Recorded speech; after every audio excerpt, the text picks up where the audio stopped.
Assalamualaikum warahmatullahi wabarakatuh. Selamat pagi pemirsa di rumah. Apa kabarnya pada pagi hari ini? Dan ini kita kembali lagi di live program Selamat Pagi Bengkulu yang akan selalu menyapa Anda setiap pagi nih ya. Dan hari ini Sabtu 5 September 2020 kita akan kembali lagi berbincang-bincang mengenai tema yang tentunya akan memberikan informasi yang informatif dan juga terpercaya untuk Anda pemirsa. Dan hari ini mungkin yang hari Sabtu ya, yang sudah ada acara atau agenda untuk berlibur kemana. Pagi-paginya ini kita nonton dulu nih acara Selamat Pagi Bengkulu, dan hari ini tema kita adalah New Normal versus Herd Immunity. Nah, ini mungkin masih ada yang belum tahu ya, kira-kira herd immunity itu apa sih? Nah, ini karena makin bertambahnya pemirsa kasus dari pasien positif COVID-19 yang dinyatakan reaktif nih ya saat adanya tes rapid test maupun swab test. Nah, ini juga berlaku di era new normal ini. Meskipun kita sudah kembali ke era new normal, tapi kita masih melihat masih banyak masyarakat kita yang kurang disiplin dalam menerapkan protokol kesehatan dalam aktivitas sehari-hari. Nah, ini mungkin yang akan dijadikan sebagai edukasi untuk kita sendiri bahwa di era new normal saat ini bukan hanya untuk kita penting sekali yang namanya mengikuti protokol kesehatan, tapi juga untuk disiplin dalam mengikuti protokol kesehatan. Seperti tadi menggunakan masker, menjaga jarak, dan juga rajin mencuci tangan. Karena ini termasuk di kalangan medis, pemirsa, banyak yang memprediksi bahwa pandemi COVID-19 ini akan terus menyerang hingga tahun 2021 mendatang. Nah, jadi pandemi COVID-19 saat ini kita masih belum tahu kapan akan berakhirnya, kapan kita harus survive-nya, tapi yang dijadikan opsi pertama adalah kita untuk mengikuti protap kesehatan dalam meminimalisir dan juga menekan angka dari angka positif pasien yang dinyatakan reaktif. Dan ini telah menginfeksi lebih dari 1 juta orang termasuk di Indonesia sendiri.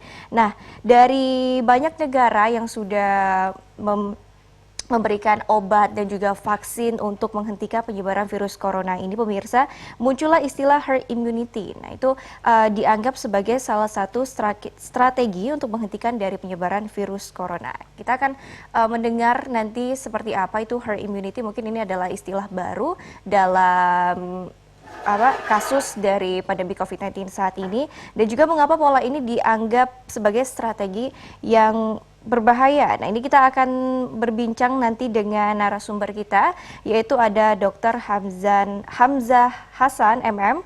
Beliau merupakan Ketua Satuan Tugas COVID-19 Ikatan Dokter Indonesia Wilayah Bengkulu. Nanti kita akan berbincang bersama dengan Dr. Hamzah selama 1 jam ke depan mengenai tadi new normal versus dengan herd immunity. Tapi kita akan kembali sesaat lagi. Kita lewatkan dulu jeda pariwara berikut ini. Tetap di Selamat Pagi Bengkulu.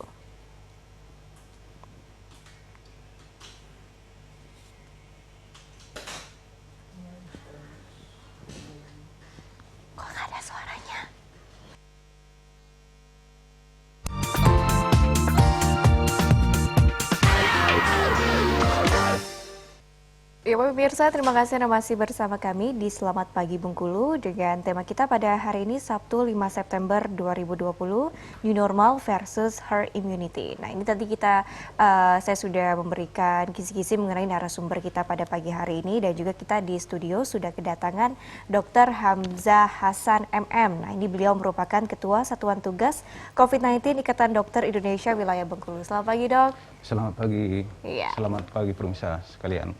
Apa kabarnya, Dok, pada pagi hari ini? Alhamdulillah baik. Baik ya, sehat selalu ya, Dok ya? Alhamdulillah. Iya, nah ini tadi pemirsa mengenai tema kita ya pada pagi hari ini, yaitu tentang herd immunity. Nah, ini masih pasti masyarakat dan mungkin pemirsa di rumah masih ada yang belum mengetahui nih istilah herd immunity atau istilah baru juga termasuk di kondisi pandemi COVID-19 pada saat ini. Nah, ini nanti kita akan bertanya dengan Dr. Hamzah. Nah, ini Dok, mungkin kita mau nanya langsung aja nih, herd immunity itu sebenarnya apa sih, Dok? Ini mungkin merupakan istilah baru nih dalam kondisi pandemi COVID-19 saat ini. Ya, sebenarnya herd immunity ini sebenarnya sudah lama, dari tahun sudah lama kita kenal di dunia kesehatan ya.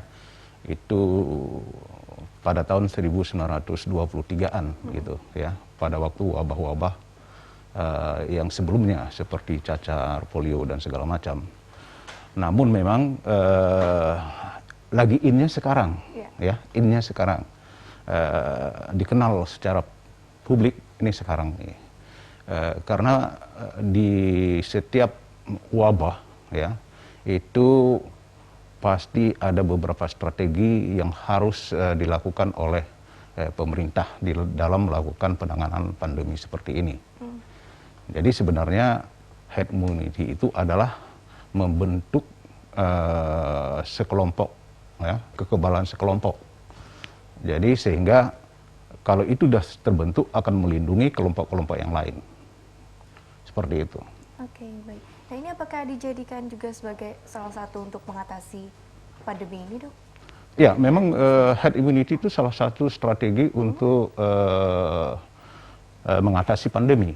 Namun bukan hanya herd immunity, ya, karena herd immunity itu resikonya sangat besar, ya, banyak faktor yang harus diperhitungkan, ya, apalagi sekarang vaksin belum ditemukan. Ya. Nah, itu bisa kita pakai, tapi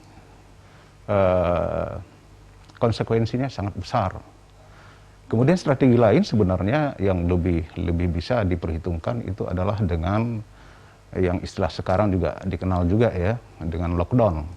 Kalau kita di negara kita itu adalah karantina, ya, undang-undang karantina. Nah, strategi yang kedua ini sebenarnya yang lebih bagus, ya, kalau itu diterapkan. Karena apa? Untuk korban-korban jiwa itu sangat minimal dan bisa diantisipasi sebenarnya. Tetapi untuk Indonesia kita tahu bahwa di awal-awal, ya, kita ragu, ya, kelihatannya, sehingga sekarang kita sudah berapa bulan nih? Ada 6 bulan, ya. Sehingga kayaknya tidak tercapai itu, ya. Nah, karena kenapa tidak tercapai? Karena penerapan di lapangannya yang tidak konsekuen. Kalaulah seandainya pada waktu itu seluruh wilayah NKRI itu diterapkan kebijakan yang sama, mungkin kita sudah melewati masa-masa yang kritis, ya. Sekarang kita tahu kasus di Indonesia ini masih menanjak, ya, masih menanjak. Kemarin tanggal berapa itu ditemukan 3.000-an kasus baru, ya, hari Jumat, ya, kemarin itu ditemukan 3.000 lebih. Nah, sementara di negara-negara lain itu mereka sudah mulai menurun dan stabil dan terkendali. Kita lihat aja asal muasal virus ini dari Cina, kita sudah melampaui mereka. Tapi mereka itu sudah menurun, sudah stabil, sudah terkendali. Kita belum. Jadi sudah kita melampaui mereka, tapi kita belum terkendali. Nah, karena itu untuk ke depan ini tentu banyak pihak, termasuk masyarakat juga harus berperan aktif dalam program-program yang dicanangkan pemerintah dalam mengatasi pandemi ini. Oke, baik. Dan tadi juga dijelaskan dengan dokter sendiri bahwa herd immunity ini merupakan salah satu strategi yang untuk menekan angka positif COVID-19 pada saat ini. Nah, tapi itu juga beresiko tinggi juga, ya, Dok, ya, terhadap masyarakat. Nah, ini kalau untuk dijelaskan cara kerja dari herd immunity sendiri itu seperti apa, Dok? Oke. Jadi herd immunity ini untuk membentuk kekebalan kelompok. Jadi dibiarkanlah orang-orang sakit berbaur dengan orang-orang yang sehat, ya, tanpa perlindungan apa-apa gitu, ya. Herd immunity itu sebenarnya ada dua. Satu adalah dengan vaksin, ya. Jadi membentuk kekebalan tidak alamiah. Kalau yang tadi alamiah, ya. Karena kita tahu sekarang vaksin belum ada gitu. Kalau ada vaksin itu sangat bagus karena herd immunity dengan vaksin itu angkanya bisa diprediksi lebih kecil gitu, ya. Tapi kalau seandainya tidak ada vaksin, dibiarkan saja seperti ini, dilakukan herd immunity, itu akan berisiko. Herd immunity itu tercapai apabila 70-80% atau 90% kelompok itu terpapar gitu, terbentuk kekebalannya atau terpapar dengan penyakit corona ini. Nah, bisa dibayangkan di Indonesia itu jumlah penduduknya kita berapa? Hampir 370.000, 370 270 juta ya, lebih kurang 270, tepatnya 263 deh, ya. Nah, dari 263 kalau yang supaya tujuan herd immunity ini tercapai, berarti ada sekitar 80% yang harus terpapar. Jadi 80% dari 263 juta itu lebih kurang berapa juta itu? Ya, jadi cukup besar. Nah, kalau kita hitung akibatnya, yaitu akibatnya tentu angka kematian yang ditimbulkan itu di angka lebih kurang kalau menurut WHO itu kan di sekitar 5%. Di Indonesia kan lebih dari 5%, 5,7%. Nah, kita kalikan aja dengan yang terpapar, kemudian dengan angka kematian. Jadi 5% dari jumlah yang terpapar. Itu kalau dihitung-hitung dengan jumlah penduduk segitu, itu berkisar antara 10 sampai 15 juta jiwa yang akan meninggal. Kalau itu diterapkan tanpa ada embel-embel lain, ya, misalnya tanpa ada vaksin, tanpa makanya sekarang pemerintah mengeluarkan protap. Itu sebenarnya untuk mengurangi ya kejadian-kejadian tertularnya COVID gitu. Oke, baik-baik. Nah ini tadi meskipun juga ada beresiko, tapi ini juga untuk mengingat bahwa meskipun ini merupakan strategi, tapi beresiko tinggi juga ya dok ya untuk pada masyarakat. Sangat berisiko, iya. Terutama pada kelompok yang berisiko itu adalah ada 3 kelompok, yaitu pada kelompok manula, ya. Kenapa manula? Karena mereka imun tubuhnya kan sudah mulai berkurang. Juga, ya. Kemudian pada kelompok anak-anak karena belum terbentuk sempurna. Kemudian kelompok berikutnya adalah kelompok yang mempunyai penyakit penyerta seperti misalnya kencing manis, darah tinggi, dan lain-lain. Oh, baik-baik. Nih, tapi untuk di dunia sendiri, apakah sudah ada negara yang menerapkan dari herd immunity ini sendiri, dok? Awalnya itu Swedia menerapkan itu, ya. Tapi mereka cepat mengevaluasi, ya, karena tujuannya tidak tercapai. Dibiarkan begitu, ternyata kekebalan itu hanya 7%. Padahal syaratnya untuk mencapai itu sampai 80% dari populasi, ya. Kemudian akibatnya juga banyak. Yang meninggal untuk di negara-negara Eropa Timur itu, Swedia waktu itu sangat tinggi. Tapi mereka cepat. Akhirnya mereka meninggalkan strategi herd immunity. Mungkin ada beberapa negara juga ingin mencoba itu, tapi setelah dikaji, mungkin termasuk Indonesia juga, itu tidak layak kalau itu dilakukan, karena akan membiarkan rakyatnya berjuang sendiri, yang kuat akan bertahan, yang lemah akan meninggal. Iya. Jadi makanya herd immunity ini sebelum ditemukan vaksin sangat tidak baik untuk diterapkan. Oke, baik-baik. Ya. Ini juga mengingat kita untuk melihat dan juga menekan angka dari positif COVID-19 juga ya dok ya di Indonesia sendiri, dan juga ini mengingat kondisi yang tidak memungkinkan ya dok ya untuk kita mengaplikasikan strategi herd immunity khususnya di Indonesia sendiri. Nah ini untuk adanya protap kesehatan. Kalau menurut dokter sendiri di Bengkulu bagaimana nih dok tingkat kedisiplinan masyarakat kita terhadap protap kesehatan? Ya, masih kurang kalau kita lihat ya, karena kita bisa kita lihat itu kalau kita keluar rumah masih banyak yang tidak memakai masker, ya itu yang sangat jelas ya. Coba lihat di pasar ya, mereka keluar tanpa masker. Jadi makanya mungkin pemerintah yang harus lebih tegas untuk supaya kedisiplinan masyarakat itu akan lebih baik gitu.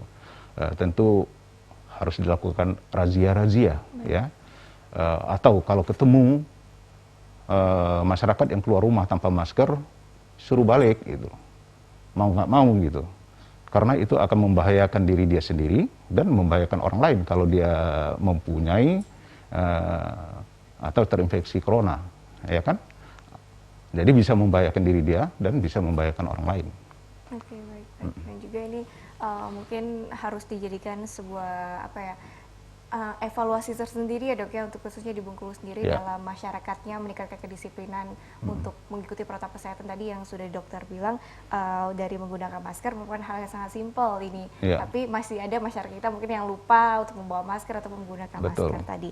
Dan juga pemirsa bahwa seperti yang kita ketahui bahwa kondisi pandemi COVID-19 saat ini meskipun angka dari pasien yang reaktif ini sudah cukup meningkat setiap harinya, tapi ini juga tidak membuang motivasi kita dan juga optimis kita sebagai masyarakat untuk bisa melawan dari kondisi pandemi COVID-19 saat ini ya dok ya. Karena bersama-sama juga untuk masyarakat, pemerintah, tenaga medis dan juga semua kalangan bersama-sama untuk menghadapi pandemi COVID-19 saat ini. Nah ini untuk kondisi COVID-19 saat ini dok, apakah vaksinnya belum ditemukan juga pada saat ini dok? Ya. Sampai sekarang masih diuji coba, ya. Ada beberapa negara sudah mulai meneliti itu, ya di Amerika, kemudian Cina ya yang kita dengar santer kan Cina nih, dan yang dari Cina ini kan sudah mulai tahap 3, uji klinis tahap 3 yang itu dilakukan di Indonesia ya. Kita berharap mudah-mudahan itu bisa berhasil. Kalau itu berhasil itu suatu prestasi yang bagus ya bagi kita di sekarang ini, karena kita tahu bahwa untuk menemukan vaksin itu ya pengalaman kita sebelum-sebelumnya itu sangat lama. Seperti misalnya campak, itu sampai 15 abad baru ditemukan vaksinnya ya. Kita tahu campak itu di abad keempat ya dulu ya kalau tidak salah ya, mulai mewabah, kemudian baru selesai dan ditemukan vaksinnya adalah 15 abad kemudian. Kemudian apalagi yang mewabah itu, polio juga demikian, 4 abad kemudian baru ditemukan. Yang paling cepat itu pertusis, tapi cepatnya tidak dalam hitungan tahun, ratusan tahun. Nah, kalau seandainya COVID ini bisa ditemukan secepatnya vaksin, itu prestasi yang luar biasa bagi kita. Kita tahu bahwa COVID ini mulai dari akhir tahun 2019. Nah, kalau seandainya di 2020, taruhlah di 2021, kita sudah mendapatkan vaksin, itu prestasi yang bukan main, ya. Oke, bahkan campak saja membutuhkan kurang lebih 15 abad tadi ya dok, Iya, untuk berabad-abad. menemukan vaksinnya. Ya, kayak pertusis, campak, polio, itu lama kita menemukan itu. Dan tapi ini tetap dilakukannya uji coba tadi ya dok ya, Ya. terhadap vaksin ini sendiri, dan kita masih belum tahu nih kapan pandemi COVID-19 saat ini akan Ya. berakhir. Tapi yang harus dilakukan tadi adalah untuk menerapkan protokol kesehatan terlebih dahulu ya dok ya, untuk benar. menekan angka positif COVID-19. Nah ini juga ada pendapat ini dok yang menganggap pembiaran terhadap penyakit menular merupakan tindakan zalim terhadap warga negara. Nah ini kalau untuk menurut tanggapan dokter sendiri seperti apa dok? Ya, mungkin dari sisi kita bernegara, itu dari fungsi dari pemerintah itu sebenarnya kan melindungi hak-hak rakyatnya ya. Jadi termasuk di situ adalah kesehatan ya.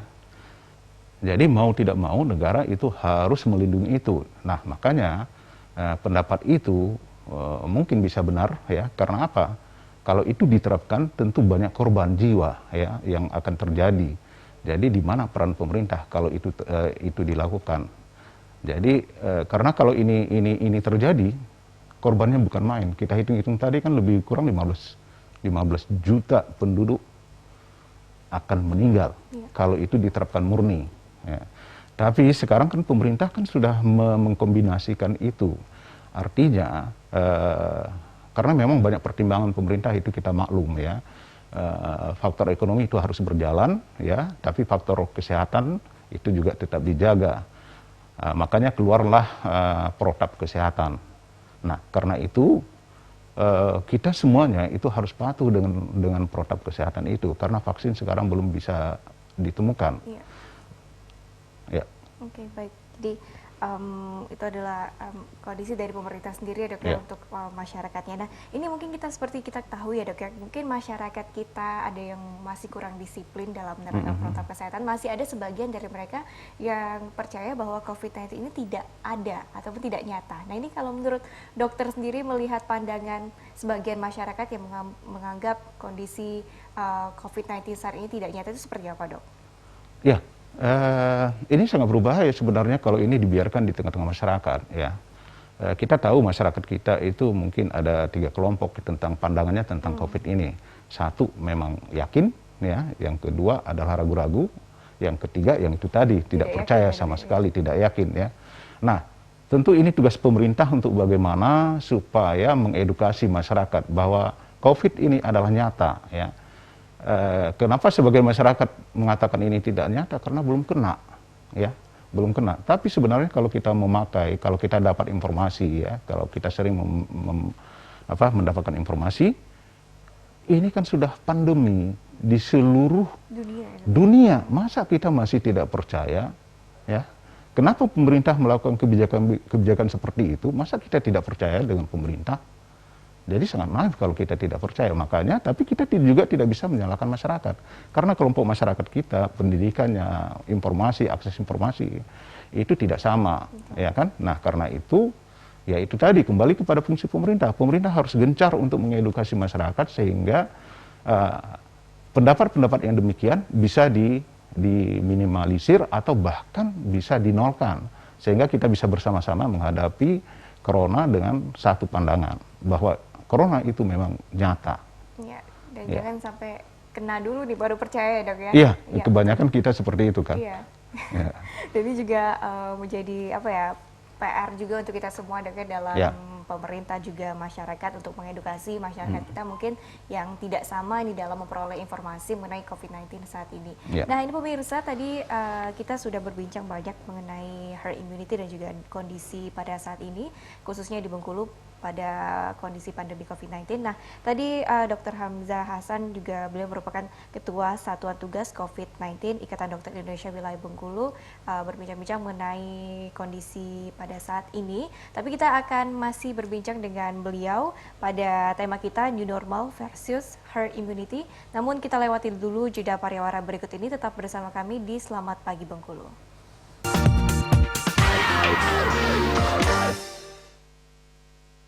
Pemirsa, terima kasih Anda masih bersama kami di Selamat Pagi Bengkulu dengan tema kita pada pagi hari ini yaitu New Normal versus Herd Immunity dengan narasumber kita pada pagi hari ini itu Dr. Hamzah Hasan. Ini beliau merupakan Ketua Satuan Tugas COVID-19 Ikatan Dokter Indonesia Wilayah Bengkulu. Nah, ini saya mau berbincang-bincang lagi dengan Dr. Hamzah ini mengenai gimana sih, Dok, kalau untuk kondisi COVID-19 di Bengkulu sendiri itu seperti apa? Ya, kalau kita lihat semakin hari kan semakin meningkat. Ya, sesuai dengan secara nasional kan juga seperti itu. Jadi tidak terlepas di Bengkulu juga demikian. Karena strategi yang dilakukan juga sama gitu. Jadi karena itu kita ya atau seluruh lapisan masyarakat ya itu harus waspada dan hati-hati dan betul-betul mengikuti protokol kesehatan supaya kita tidak tertular ya. Karena dengan pelonggaran-pelonggaran yang dilakukan oleh pemerintah, ya, dengan PSBB yang mulai dilonggarkan, ya, mal mulai dibuka, pasar mulai dibuka, ya, tidak lama lagi katanya sekolah mulai dibuka. Nah, itu akan membuat faktor risiko yang sangat tinggi, membentuk klaster-klaster baru nanti. Nah, kalau itu udah terlalu banyak seperti itu, kita untuk mengantisipasinya kan juga susah gitu. Ya, ini mengenai sekolah yang akan segera dibuka ini tentunya menjadi khawatir sendiri ya, Dok, ya, untuk kita juga para tim medis bahwa jika adanya sistem belajar mengajar tatap muka pastinya anak-anak otomatis kembali lagi ke sekolah. Ini untuk di Bengkulu sendiri apakah itu sudah siap, Dok, untuk menghadapi KBM tatap muka sendiri ataukah masih harus dipertimbangkan lagi nih untuk resiko yang akan dihadapi jika KBM tatap muka diterapkan kembali?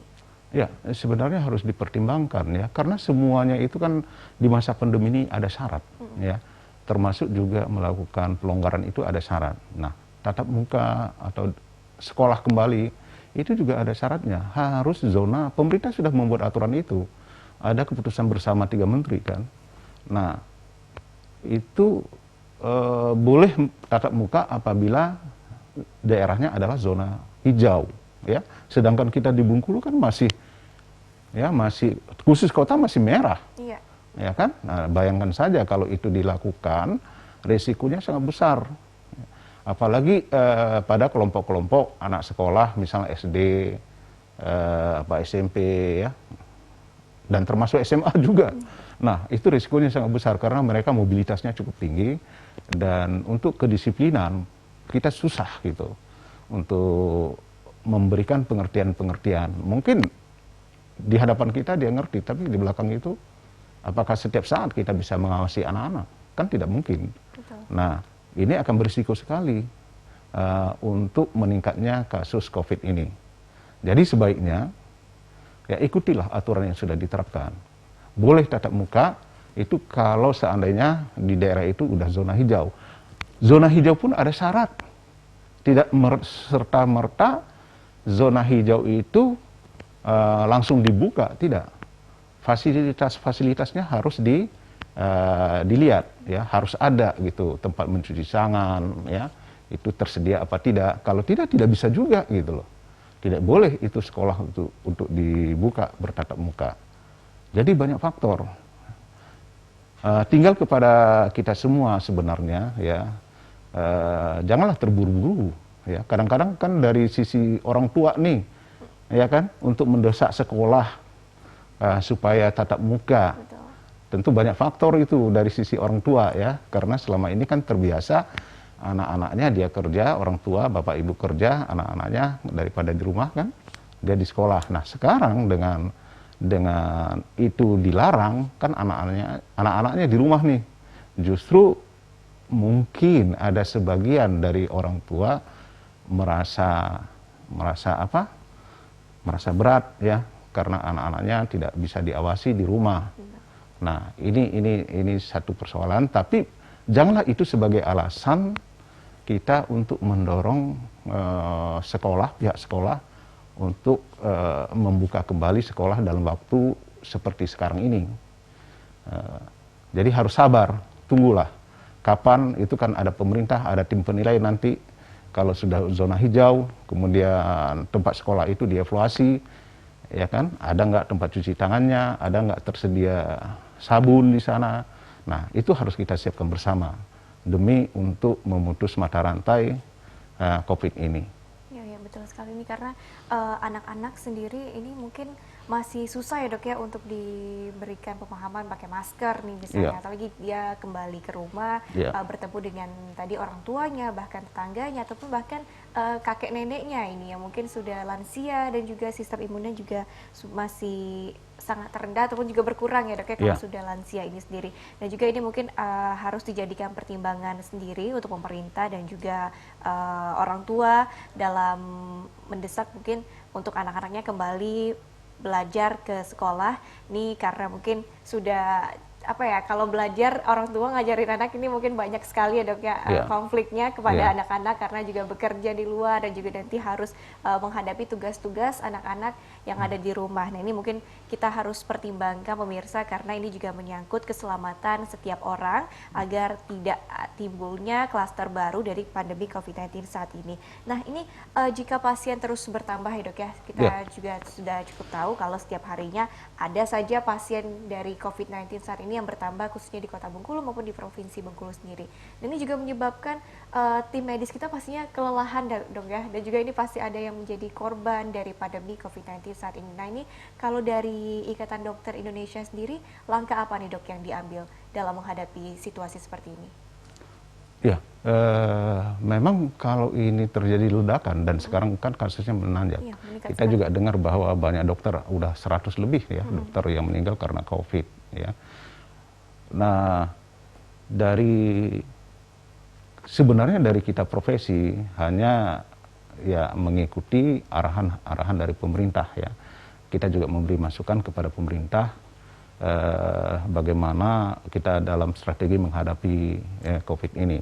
Nah, kembali di Bengkulu ya gambarannya hampir sama secara nasional kan. Ya.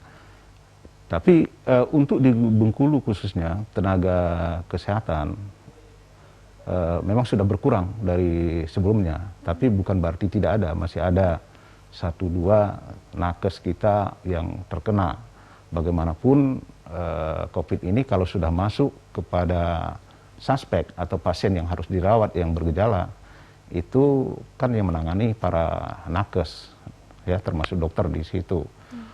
Nah, memang sangat memprihatinkan kalau ini tidak bisa terkendali dengan baik, ya. Yang kita takutkan nanti adalah tenaga-tenaga kesehatan yang sudah ada aja itu kurang, ya. Apalagi kalau tenaga itu terpapar, Iya, betul. tentu tidak bisa bekerja, berkurang lagi gitu. Nah, akhirnya masyarakat juga tidak bisa tertangani dengan baik karena kekurangan SDM gitu. Kalau kasus ini misalnya kalau tempat fasilitas dan segala macam itu kita mungkin mudah, ya. Kalau membuat misal terjadi ledakan, membuat tempat rawat inap, ya, tempat ini itu sangat-sangat gampang, ya. Ada sekolah kita jadikan untuk rawat inap. Tetapi untuk tenaga itu susah. Tenaga itu kan dibutuhkan untuk mencetak dokter berapa tahun, ya kan? Nah, sangat lama gitu. Nah, sekarang kita kurang, kalau itu terjangkit lagi, tambah kurang lagi. Dokter paru aja di Bengkulu mungkin di Rumah Sakit Yunus baru 1. Melayani sekian banyak masyarakat, ya kan? Kalau seandainya itu semua menumpuk di rumah sakit karena dia terpapar, jadi tentu kewalahan dokter parunya. Betul. Termasuk juga dokter-dokter yang lain gitu.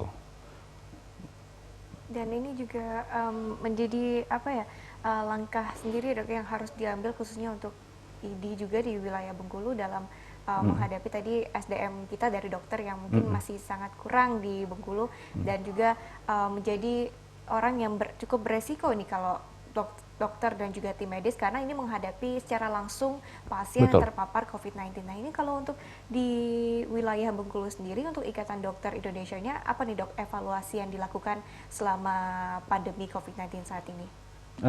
Untuk mengevaluasi sebenarnya indikatornya sangat mudah gitu. Berapa orang sih yang terpapar gitu, ya kan? Nah, dari situ aja kita sudah bisa melihat kalau seandainya banyak, ya berarti program yang ada sekarang tentu harus kita evaluasi. Tapi alhamdulillah sekarang ini kan yang terpapar, khususnya dokter, sudah mulai berkurang. Palingan masih 1-2 lah yang terpapar, ya. Kalau dulu kan sampai ditutup rumah sakitnya, ya, baik itu beberapa rumah sakit di provinsi, bukan hanya di provinsi itu, ya, di daerah juga sempat menutup, ya, hampir menutup karena kekurangan dokter, karena dokter yang ada di sana terpapar gitu. Nah, kalau sekarang kita lihat sudah terkendali dan itu pertanda baik. Tapi kalau kasusnya meningkat, ini peringatan betul, terutama untuk kami tenaga kesehatan gitu loh. Karena menghadapi kasus-kasus seperti itu, tentu kalau itu terlalu banyak, kita sudah kurang, kelelahan, ya, karena beban kerja bagi dokter tentu lebih bertambah gitu. Oke, baik. Jadi ini mungkin yang harus dijadikan evaluasi selanjutnya, Dok, ya, untuk khususnya untuk dokter kita sendiri agar bisa melayani masyarakat kita setiap harinya dan tidak adanya lagi dokter ataupun tim medis yang terpapar dari COVID-19 saat ini. Dan ini mungkin kita sudah di segmen terakhir, saya ingin mendengar dong Dok, pesan dokter sendiri terhadap seluruh masyarakat kita dan juga pemirsa pada saat ini yang menonton mengenai tema kita pada pagi hari ini, yaitu new normal versus herd immunity. Boleh Dok? Ya, terima kasih mungkin kepada masyarakat Bengkulu khususnya. Kita harus mematuhi protap kesehatan yang sudah dikeluarkan oleh pemerintah. Karena ini pandemi khususnya di Indonesia kan sudah cukup lama, ya, dan kasusnya tetap menanjak terus, tetap bertambah.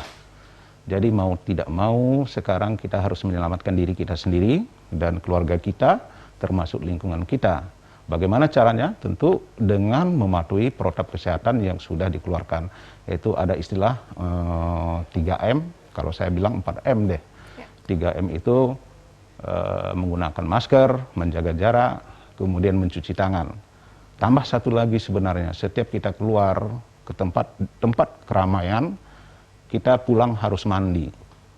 Jadi mohon itu dilaksanakan dengan baik, karena hanya diri kita sendiri yang bisa melindungi diri kita, tidak bisa orang lain, ya, karena memakai masker untuk diri kita dan juga sebenarnya untuk orang lain.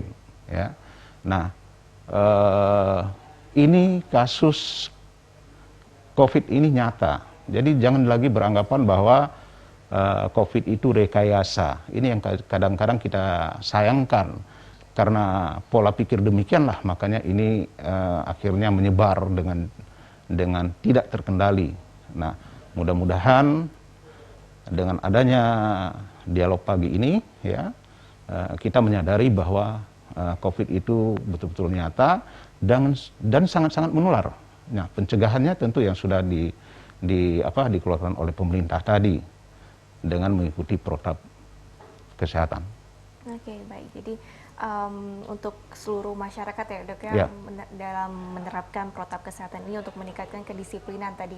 Itu ada 4M tadi ya dok ya, kalau 4M. dari Dokter Hamzah sendiri itu jangan lupa untuk menggunakan masker, mencuci tangan, dan juga menjaga jarak, dan jangan lupa untuk mandi setiap sudah beraktivitas di luar rumah ya dok ya. Di luar rumah dengan ketemu dengan orang-orang banyak Ketemu gitu. dan berinteraksi dengan orang-orang Orang di banyak. sekitarnya. Dan juga ini pemirsa, mungkin kita sudah di segmen terakhir, artinya kita sudah harus pamit undur diri.